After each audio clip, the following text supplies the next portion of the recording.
And now, a dynamic reading of Yashahime Season 2, Episode 3. Is this episode 3? Yes. Not 2. Oh, it is 3. Yeah. Can I go back to my dramatic reading? Sorry. Hey, Setsuna. What, Tora? There's a Ma scene. Hi, I'm Annie. I gotta stop letting you do intros. I keep telling myself this. I'm Minty. And this is FunUntitled, where we serve every podcast with an FU. Now, as we said, Yashahime episode 1-2. I knew the number. And really, it's just kind of filling in the holes that they made and being like, huh? We finally fulfilled the mystery out of nowhere. And it's like, well, no shit, anime. You solved nothing. I gained nothing from this episode. I lost time. I gained a lot. I felt like it connected the dots, and I think it's always important to do so. I don't know if it's like the strongest connections. I feel like this is, planning on the fly. They didn't plan this from the beginning, so that's why it kind of feels a little wonky, but it's okay. Like the whole silver scale is totally left field. Yeah, okay, quick summary. The three girls looking for the scale. We go to a random flashback. Well, they're not looking for the scale. Well, they're not looking for the sorry. They're looking for the root. They're looking for the Kyuyokan root to make Tora a new sword. Then we cut to Shishomu and Jokin. Shishomu's like, I'm gonna have a flashback right now. And so Rin meeting Zero and the whole asshole move of making people think it's Kagura, even though no way in hell it's Kagura. Because, when you see wind and a cyclone, you think, oh, that's Kagura. Or Koga. Or Koga. Or Bo. Ooh. The love child. Anyway, and then she's like, hey, I don't know why Shishomu likes you, but I'm gonna make you ugly with these scales. FYI, you will be ugly and you will rot away. And then I don't know why the rest of the episode they just super hype on the fact that she's gonna be ugly. They never mention again that she's gonna rot away. It's like, how can you love her when she's ugly? Which was weird because she starts off with, I won't kill you because then Shishomu will love you, so I'm gonna make you go ugly and then I'll kill you? Like, doesn't Shishomu have to fall out of love with you? Yeah, but when she becomes a fish, you can't love a fish. We've seen Shape of Water. 1, they fall. 2, Hanako love Nene. Anyway, so we confirmed Win is 18. So, get out of here, people who think this is pedophilic. Get out. Yeah, opening that can of worms. I am. Anyways, whatever. I don't give a shit. Jokin is like, hey, don't worry, Shishomu. If we put her in the tree, nothing bad will happen. The only caveat, I will admit, Inuyasha will kill Zero. So you're gonna have to ruin Inuyasha's life. And Shishomu was like, bet.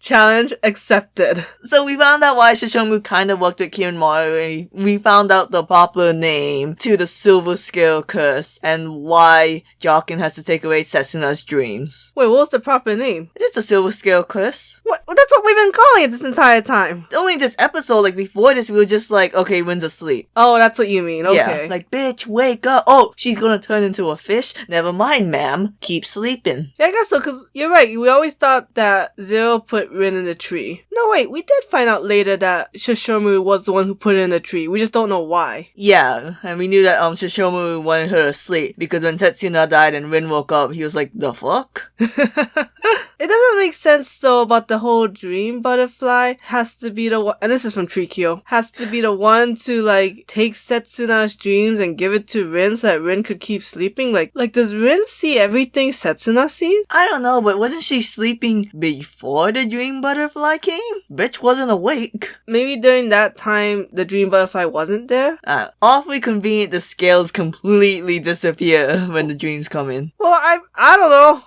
It was just like, we're done here. It's not about the Silver Scale Curse, which it kind of is still, because I think the Silver Scale Curse is like a package deal with the whole Red String of Fate. Okay, that's another thing. That pissed me off so much. You know how you said long time ago, you can have random things happen to hinder the characters, you just can't have random things happen to help the characters. Yeah, that's a Pixar storytelling tip. I think this is bullshit. In one quick movement, she's like, you are now cursed with this scale, and we are threaded to fate. I don't know if that really applies to that tip. I think that's just lazy story writing. You know what I mean? Because they're trying to like connect dots. Oh. But usually it's like a random avalanche. Are you gonna balk at a random avalanche happening if it hinders the protagonist? Not really. Yeah. This is different. This is just really stupid. So once you find out why Rin has to be asleep, why Shishomaru had to quote-unquote kill Inuyasha, pretty sure Inuyasha's okay. Maybe Inuyasha and Kagome are also in the Tree of Ages. Yeah, but freeze their time.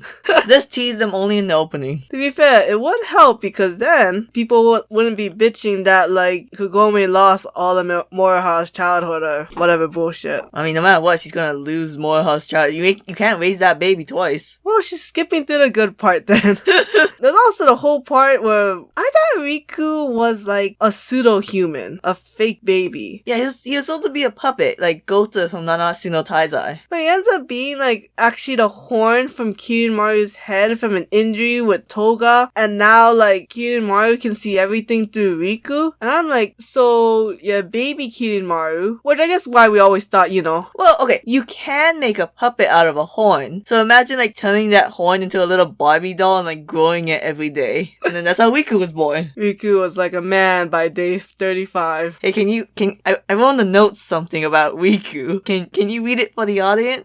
As we know, Riku is a horn of Kirinmaru, and he's got the hots for Towa. So what is he? Horny. He's horny, baby. Alright, Austin Power aside, Riku comes, God knows why. He's like, I collected most of the pearls for Zero. And Zero's like, cool. I never want to fucking see you again. I can't stand like Zero knows almost everything, but she didn't know what happened to the pearls. Zero and Kirinmaru, the antagonist of this series, is so boring compared to Noraku. Oh, Noraku is fantastic. He's one of my favorite villains of all time. Which is weird because, like, Noraku, he's doing all this because he sold his body to demons because he was horny for Kikyo. And Zero, she's doing all this because she's a giant simp and Toga never loved her. Oh, yeah. With Noraku, it's kind of like, alright, you go, you incel. With her, it's like, oh my god, what are we doing? See, I still don't know if Zero and Kirinmaru are working together. Because Zero has, like, what she says, which is, like, I need to kill the half-demons to save Kirinmaru, which is also true. I also feel like she's still trying to get revenge on Toga for, like, leaving her for a human mate. And then I still don't know what Kirinmaru wants to do. Like, just live? But he's like, he doesn't care about the prophecy. He doesn't really care about the princesses. So what is his deal? No, we got his goal. He wanted to get into education and teach a middle school classroom about history. Maybe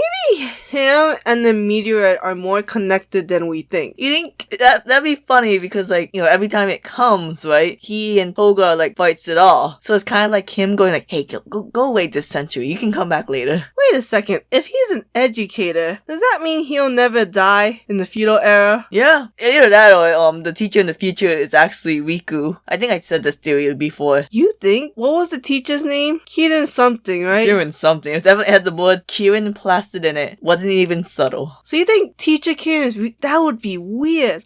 Oh my god. And he was the one who gave toys. Oh my god. That's right. The teacher might be simping for Tora in the future. And then we'll have another problematic ship. Also, do you remember that tree? Because I think they must have met that tree in Inuyasha if he made the sheath to the Tetsaiga. You know, maybe. And they keep saying, oh, we gotta find Bokusen, Bokuseno. And I'm like, I don't know who this is. And he comes for like a second and leaves. I'm like, oh, I guess that was like a woo boo boo boo boo boo Inuyasha reference. So yeah, the tree leads them to Mount Musubi. Which they talked about, which is what a butterfly is, and Toa could never find it, and then they just kind of dropped that plot point. Then they found a way to bring it back in, so here we are. The mountains where spirits are born, and it looks like a lady doing a weird, like, Kamehameha thing. No, like holding a baby. Oh, holding a baby. That gotta be Inuyasha. Mount Musubi? You think we'd remember though? I don't know why it's named after a Hawaiian snack. I think it's a Japanese snack that we eat a lot in Hawaii. That's impossible. Hawaii invented Spam. I don't think that's true. We just eat a lot of Spam. Everyone eats Spam in Hawaii. If Yashahime was popular, you know that fox girl sleeping in Mount Musubi? I guarantee... You think she's a fox? What do you think she is? A raccoon dog. Well, anyway, whatever furry girl sleeping in Mount Musubi who's slightly in the opening, I guarantee you there would be 10,000 merch of her hugging a Spam Musubi. That's stupid. Like, you know that orb she was sleeping on? Uh-huh. It would be a Musubi.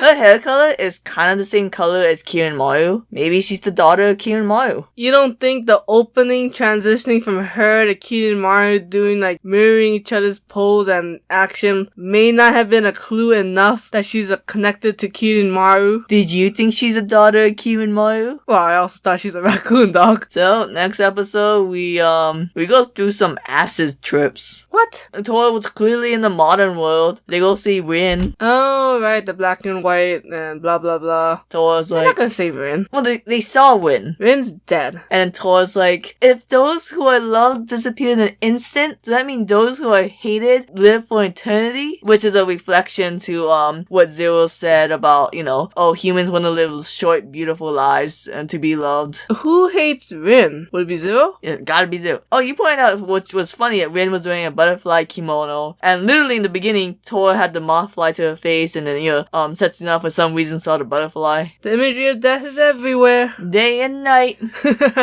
Alright, bye guys. Bye. Pointy.